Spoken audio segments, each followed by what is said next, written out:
Mana ikkinchi darsimizni ham boshlab oldik. Ikkinchi darsimizda va nihoyat komandalarni o'rganishni boshlaymiz. O'tgan darsda nastroykalar haqida gaplashdik. Uni bir marta so'zlab qo'ysangiz bo'ldi, qoladi. Deylik, tepada mana X bosib chiqib ketdim. Nimadirlar chizding saqlab qo'yasanmi deyapti. Yo'q deyman. Va ikki marta ustiga bosdik. Yana programma ochilyapti ikkinchi monitorda, ochildi. New bosadigan bo'lsak, marhamat, fonimizning rangi oppoq va hamma nastroykamiz joy-joyida turibdi. Ya'ni bu dasturni o'chirib olganingizcha bu nastroyka qolar ekan. Ana endigi navbat bizda komandalarni o'rganishga. F7 o'rganib oldik. Fondagi setkani o'chirar ekan. Birinchi komandamiz bo'ladi bizda line. Chiziq chizish, liniya. Har bitta komandani ustiga kursoringizni olib borganingizda o'zi ma'lumot beradi. Juda ham ko'p ishlatadigan komandalarimizdan bittasi. Buni kursoringizni olib borib, chap tomonni bitta bosadigan bo'lsangiz, shu komandani oladi. Bo'sh joyga bosdik. 1 2 3 4 5 6. Xullas mana shunaqa bemalol chiziqlarni chizishimiz mumkin ekan. Buni to'xtatish uchun probilni bosib olish kerak. Bitta probil bossangiz to'xtar ekan. Probilda eslab olamiz mana bu. Xo'p, endi e'tibor berasizlar, biz garaj klaviaturada ishlashni o'rganishimiz kerak. Ana o'shanda juda ham tez ishlayotgan bo'lamiz, juda ham tez ishlaymiz, ya'ni. Sababi men kursorimni mana bu liniyani ustiga olib borgunimcha nechadir sekund ketadi. Biz programmada juda tez ishlashimiz kerak bo'ladi. O'zi kurs oxirigacha, Xudo xohlasa, juda ham tez ishlaydigan bo'lamiz. Ya'ni buni ustiga olib borib bosmaymanda garaj klaviaturasini ishlatamiz. Ya'ni L harfini tanlaganimizda birinchida mana bu ro'yxatda chiqar ekan. L probil, ya'ni o'sha komandani oldi. Mana marhamat, bemalol chizishimiz mumkin. Yana probil bossa to'xtatib berar ekan. Xo'p, mana bu L, mana bu probil. Chap qo'limiz klaviaturada turadi har doim. Jarayon juda ham tezlashadi o'shanda. Xo'p, kursorimizni g'ildiragini aylantirsa uzoqlashib, yaqinlashyapti, buni tushundik. Mishga g'ildiragini bosib turib harakatlantiradigan bo'lsam, ko'rib turibmiz, qog'ozimiz ham harakatlanyapti. Endi L probil deymanda aniq raqamlar bilan ishlasa bo'ladimi? Buni ko'rib chiqamiz. Bo'sh joyga chap tomonni bosdim mana. Bu necha gradusda chizayotganimiz, necha metr chizganlarimiz haqida ma'lumot beryapti. Men tekis chizmoqchiman-da, lekin bu yerda qiyinchilik bo'lib ketyapti-da. Buni 100% tekis chizish uchun F8 ni bosib qo'yish kerak ekan.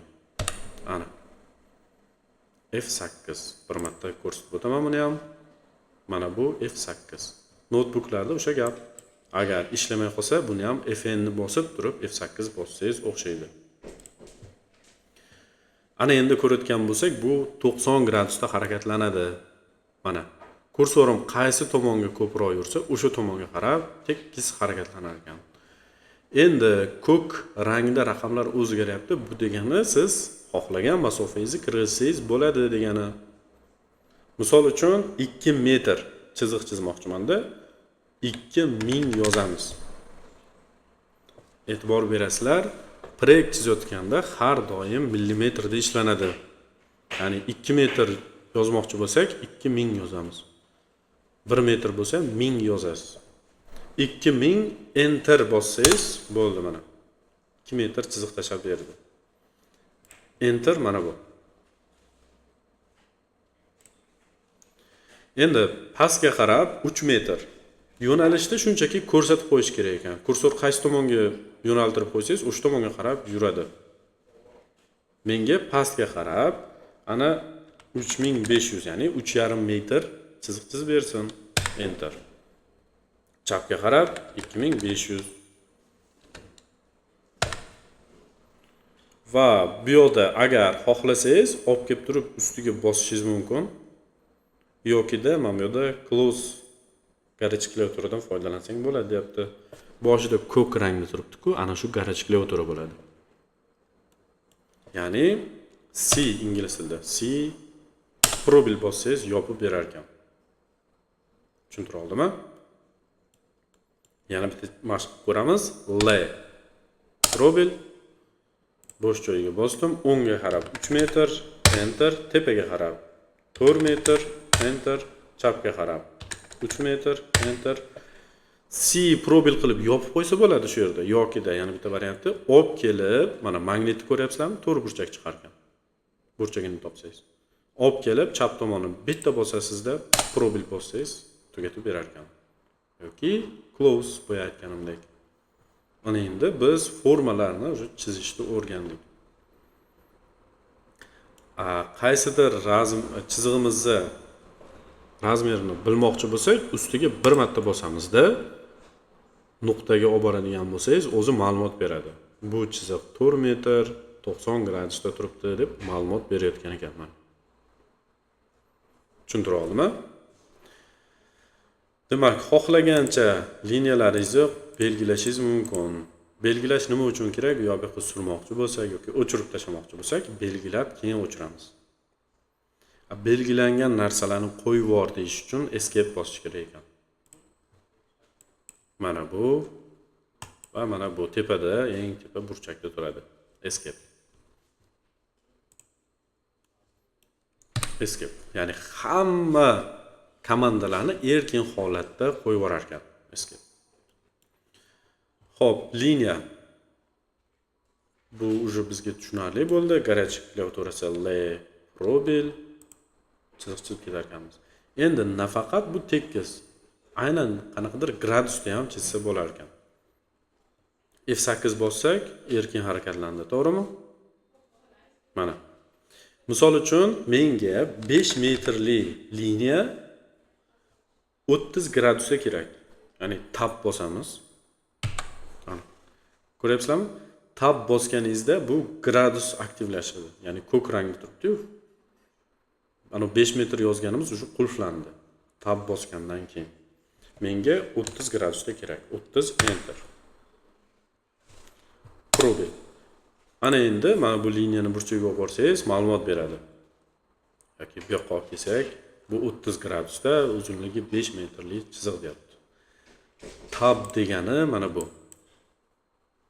Tab. Notebookda ham mana tab. Boshida xafa bo'lmaysizlar, detalli klaviaturadan ko'rsatib ketaman, keyin o'rganib ketamiz. Noldan o'rganayotgan bo'lsangiz, sizga qulayroq bo'lsin deyamizda. Xo'sh, ana undan keyingisi bizda polline. Polline bu liniyani do'sti. Juda ham ko'p ishlatamiz mana shu ikkita komandani. Ustiga boramiz. Nima farqi bor? Bu ham liniya chizar ekan, bu ham liniya chizar ekan. Lekin rasmiga qarasanglar, ham tekis chizaman deyapti, ham avalniy formani chiza olaman deyapti. Ishlatib ko'ramiz. Mana qo'yib yuborish uchun escape. Endi buni garaj klaviaturasi qaysi? E'tibor berasizlar mana shu joyda. Har bitta komandani garaj klaviaturasini aniqlashtirish uchun tepasida online yozib qo'yibdi. Pastda bosh harflar bilan P, L, I, N, E yozibdi. Ana shu pastdagi bosh harflar bilan yozilgani u garaj klaviaturasi bo'ladi. Ba'zi komandalar bitta harfda chiqadi. Ba'zi komandalarimiz ikkita harfda, ba'zilari 4 ta harfda chiqadi. 4 ta harfda chiqqan taqdirda ham siz kursoringizni bundoq olib kelib tanlaganingizdan ko'ra qo'lingiz bilan tezroq tanlaysiz hali. Garaj klaviatura demak P boshqa komanda chiqdimi birinchida? Keyingi komanda L. Mana marhamat, tepaga chiqdi. Eng tepaga chiqdi degani agar probil bossangiz shuni tanlayman degani. P L probil. Bo'sh joyiga chap tomonni bosdim, tepaga mana bemalol chizishimiz mumkin ekan. Probil bossa to'xtaydi.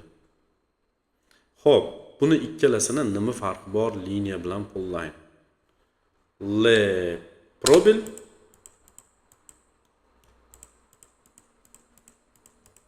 probil marhamat. Demak, farqi shunda ekanki, polline yaxlit chizar ekan. Liniya har bittasini alohida chizadigan bo'lsa, polline ustiga olib kelib bitta bossangiz, demak bu yaxlit chizar ekan. Farqi shunda.